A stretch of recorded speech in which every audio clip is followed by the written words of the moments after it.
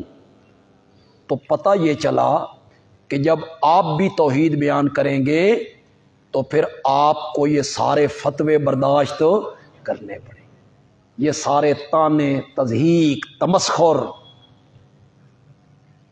یہ سب کچھ برداشت کرنا ہوگا۔ تو نبی اکرم صلی اللہ علیہ وسلم اور مشرکین کے مابین جو اصل اختلاف ہے وہ کس میں ہے؟ مسئلہ الہ میں۔ میں نے ایک دن مولانا سجاد بخاری رحمۃ اللہ علیہ کا آپ سے ذکر کی۔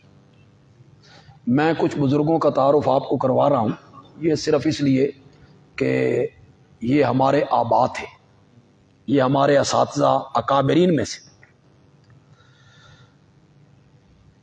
مولانا سجاد بخاری رحمۃ اللہ علیہ کا اشاعت التوحید پر یہ احسان ہے کہ انہوں نے جواہر القرآن مرتب کر کے دی ہمارے ہاتھ میں، ورنہ کوئی چیز نہیں تھی، کوئی تفسیر ہمارے ہاتھ میں نہیں۔ انہوں نے جواہر القرآن کو مرتب کیا، بڑی محنت سے مرتب کی، قلم ان کا بہت زبردست تھا، اللہ نے انہیں عطا کیا تھا، لکھنؤ میں وہ پڑھتے رہے تھے۔ انہوں نے جواہر القرآن کے مقدمے میں لکھا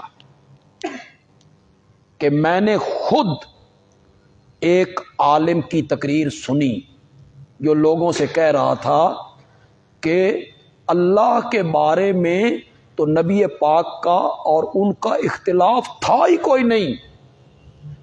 اللہ کے بارے میں کیا اختلاف تھا؟ سارا اختلاف تھا آپ کی نبوت کے بارے میں، کہ وہ آپ کو نبی نہیں مانتے۔ اختلاف تو رسالت کے بارے میں تھا، توحید کے بارے میں تو اختلاف تھا ہی کوئی نہیں، اسے تو وہ مانتے تھے۔ دھوکہ کہاں سے لگا؟ وہی باتیں کہ مشرکین کہتے تھے خالق مالک رازق کون ہے، وہاں سے دھوکہ لگ گیا کہ وہ تو سب کچھ مان رہے ہیں۔ اختلاف تو نبی اکرم صلی اللہ علیہ وسلم کی ذات کے بارے میں تھا کہ وہ آپ کو نبی نہیں مانتے تھے۔ آئیے اس پر ایک جگہ دیکھتے ہیں۔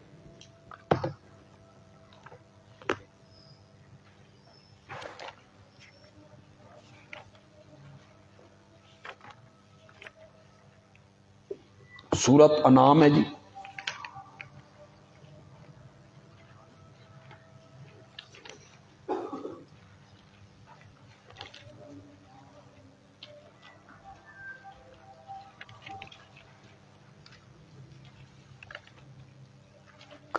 صفحہ نمبر ہے 119۔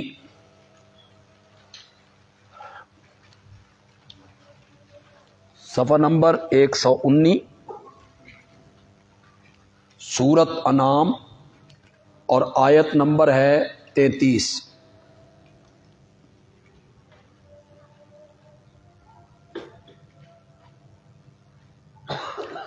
قد نعلم انہ لیحزنک الذی یقولون، ہم جانتے ہیں کہ ان کی باتیں آپ کو غم میں ڈالتی ہیں۔ یہی باتیں، مجنون ہے، کذاب ہے، شاعر ہے، جادوگر ہے، پہلے لوگوں کی کہانیاں سناتا رہتا ہے، فلاں رومی لوہار سے پڑھ کے آ جاتا ہے، خود گھڑتا ہے، بناتا ہے۔ یہ جو باتیں وہ کرتے ہیں نا، ہم جانتے ہیں کہ ان کی باتیں آپ کو غم میں ڈالتی ہیں۔ یہ تسلی ہو گئی نا۔ حضرت صاحب میں نہ کرتے ہیں قد نعلم، اساں ڈاڈھا جاننے ہاں، قد نعلم اساں ڈاڈھا جاننے ہاں، انہاں دیاں گلاں تو غم وچ پاندیاں، لیکن میرے پیغمبر فَإِنَّهُمْ لَا يُكَذِّبُونَكَ، یقیناً وہ تجھے نہیں جھٹلاتے، وَلَكِنَّ الظَّالِمِينَ بِآيَاتِ اللَّهِ يَجْحَدُونَ، لیکن یہ ظالم اللہ کی آیتوں کے انکاری ہیں، آیات توحید۔ وہ جو مسئلہ تو بیان کرتا ہے نا اس سے ان کو چڑ ہے، ورنہ یہ تیری تکذیب نہیں کرتے۔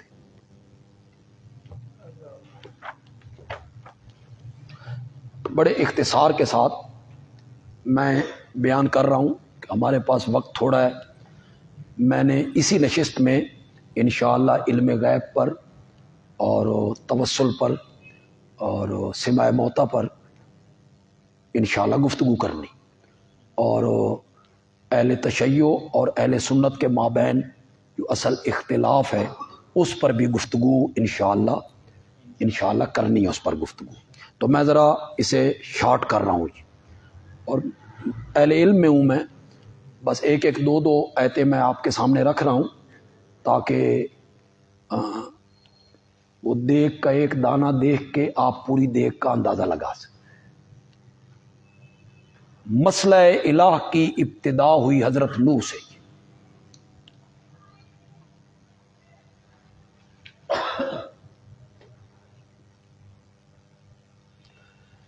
کہنا میں یہ چاہتا ہوں کہ حضرت نوح سے لے کر نبی اکرم صلی اللہ علیہ وسلم تک ہر دور میں وقت کے نبی کے ساتھ جو مشرکین کا اختلاف رہا وہ کس مسئلے میں رہا؟ مسئلہ الہ۔ کہنا میں یہ چاہتا ہوں، یہ خلاصہ ہے اس میری پوری گفتگو کا، ہر دور میں یہی وجہ نزاع رہا۔ وقت کا نبی کہتا تھا اللہ ہی الہ ہے، اور اس کے مخالفین کہتے تھے نہیں، اللہ بھی اور اللہ کے سوا اور بھی۔ سب سے پہلے حضرت نوح آئے اس مسئلے کو لے کر، شرک کی ابتدا ہوئی، 5 بزرگ تھے جن کی پوجا پاٹ شروع ہوئی، اور حضرت نوح علیہ السلام کو بھیجا گیا جی۔ میں جگہ نہیں دکھاؤں گا، آیت اتنی معروف ہے کہ آپ کو یاد ہے، صرف لکھ لیں، سورۃ آراف آیت نمبر 59۔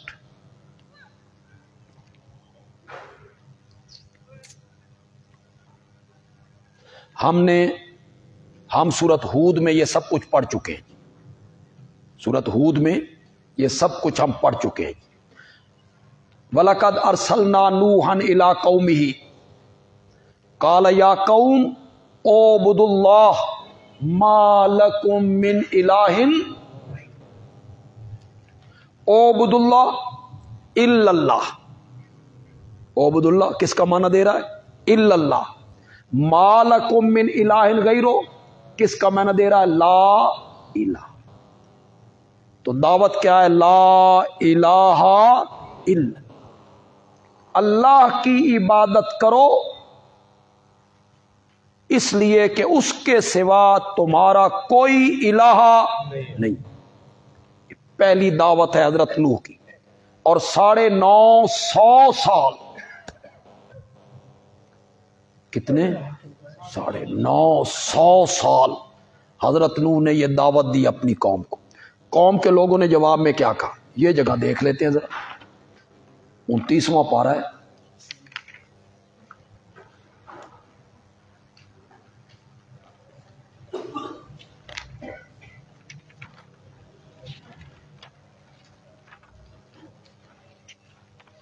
صفحہ نمبر ہے 518۔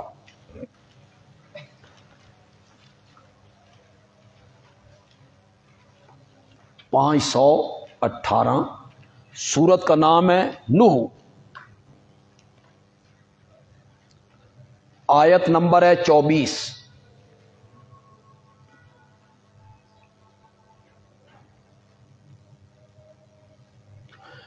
وقالو، حضرت نوح کی تبلیغ و دعوت کے جواب میں قوم کے لوگ کہنے لگے لا تذرن آلہتکم۔ آ گئی نا وہی بات، حضرت نوح کہتے تھے اللہ ہی الہ ہے، اور قوم کے لوگ کیا کہتے تھے؟ نہ چھوڑنا اپنے الہوں کو، اور نہ چھوڑنا ود کو، سوا کو، یغوس کو، یعوق کو اور نصر کو۔ یہ تھے جی 5 بزرگ نیک آدمی جن کی پوجا پاٹ قوم نوح کرتی تھی، وہ انہیں الہ مانتے تھے، اور حضرت نوح کی دعوت یہ تھی کہ الہ صرف کون ہے؟ اللہ۔ اس کے بعد حضرت ہود آئے جی، وَإِلَىٰ عَادٍ أَخَاهُمْ هُودًا قَالَ يَا قَوْمِ اعْبُدُوا اللَّهَ مَا لَكُم مِّنْ إِلَٰهٍ غَيْرُهُ۔ قوم نے جواب میں کیا کہا؟ ہم پڑھ چکے ہیں جی، سورت ہود آیت نمبر 53، سورت ہود آیت نمبر 53، ما نحن بتارکی آلہتنا،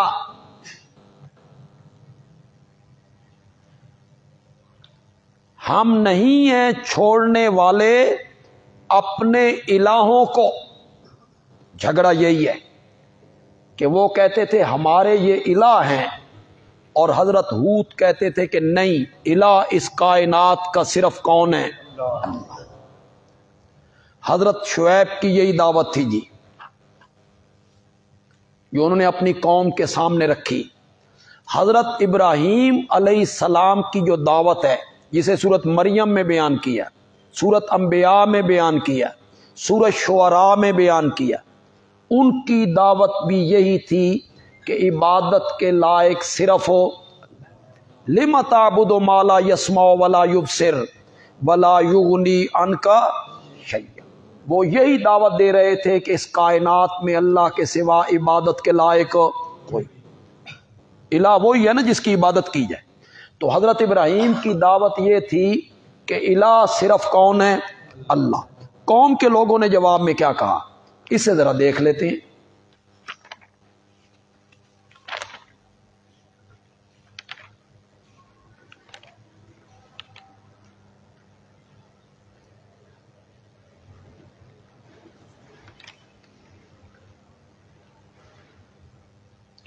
صفحہ نمبر ہے 295۔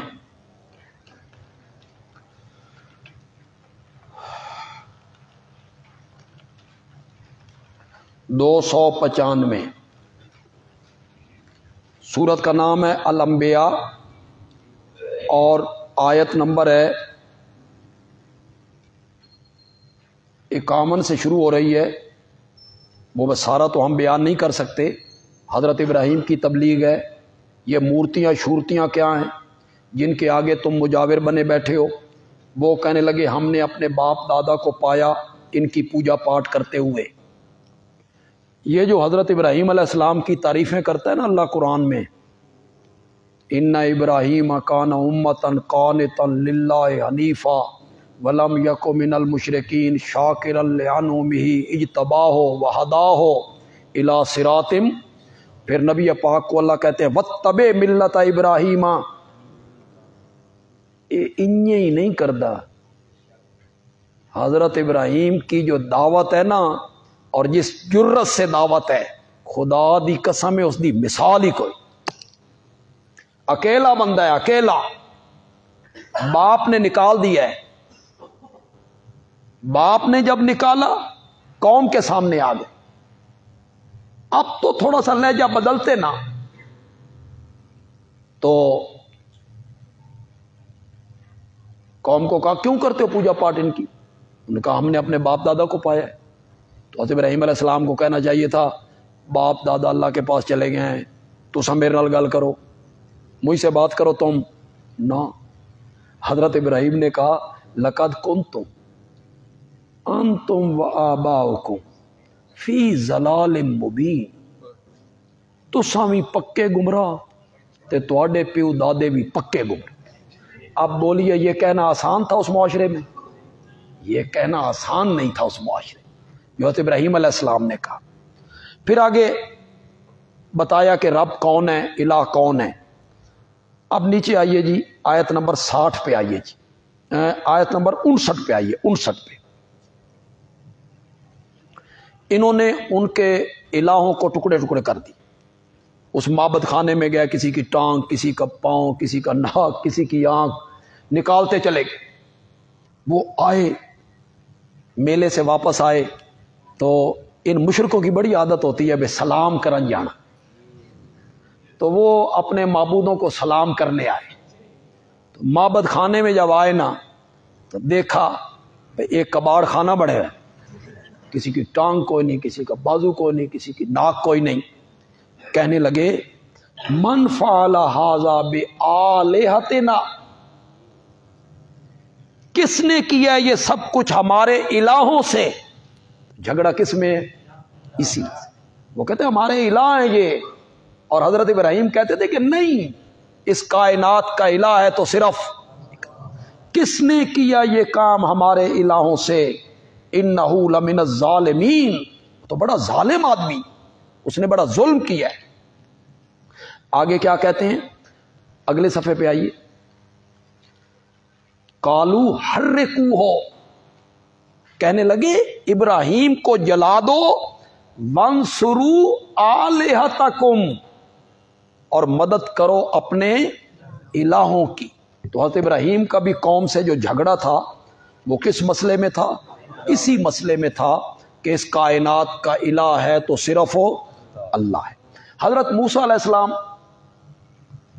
پہلی وحی ان پہ آ رہی ہے کوہ طور پہ، جب اللہ ان کو کہہ رہے ہیں انا اخترتک فاستمع لما یوحی، میں نے آپ کو چن لیا ہے رسالت کے لیے، جو کچھ آپ کی طرف وحی کی جا رہی ہے اسے غور سے سنیے۔